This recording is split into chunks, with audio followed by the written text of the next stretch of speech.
Parents. What do you think of when you hear the word parents? When you are young, your parents is your everything, a very strong, intense form of love.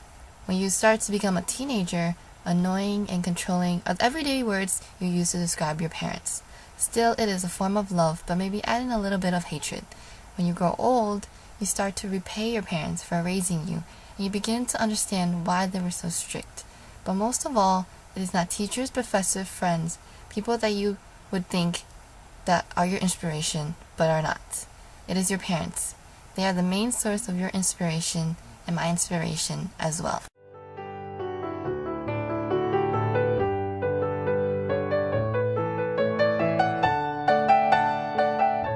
Unlike most of my friends who were born in the United States, I was not. I was born in Hong Kong and immigrated to the United States when I was about 1 year old.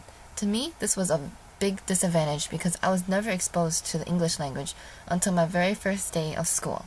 I still remember that on the first day, the teacher asked me to introduce myself in front of the class. I was unable to answer at all. I came home and cried to my parents, telling them that I could not communicate with anyone and everyone seemed so scary. My parents simply told me, "Daughter, you should feel lucky that you can go to school and learn English. You need to keep working hard and be successful." With that being said, I told myself to never give up on the very first try.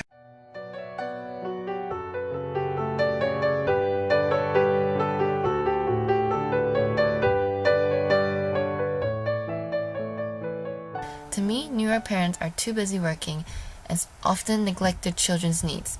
I was lucky to have my parents with me through my childhood. I remember I used to come home from school and get driven to our family restaurant to help out. As a little girl, I would stand on top of a little stool taking customers' orders and doing the job as a cashier. I never felt that going to the restaurant every day was a hassle. To me, I felt warm to be with my family.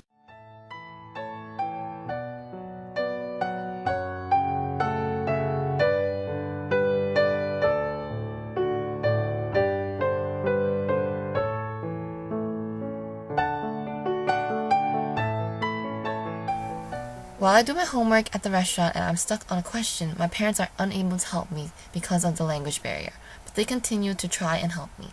I remember there was a time where I had to take a statewide test at school and receive the reports back.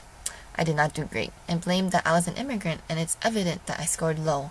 I was scolded. I was told that I was no different than the kids born here. However, my dad did tell me that if I did my best, whatever score I get is okay.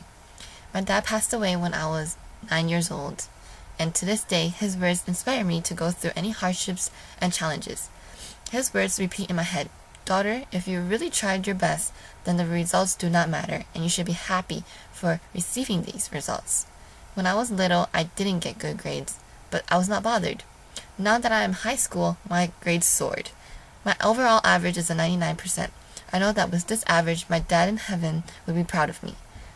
As I get myself ready for college, I think of my dad more often. I want to go further from home to gain experience of life outside the state of New York.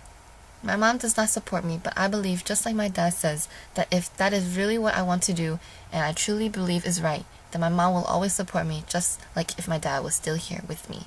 My inspiration comes mostly from my dad, and all the decisions I've ever made in my life always came back to his little Chinese sayings.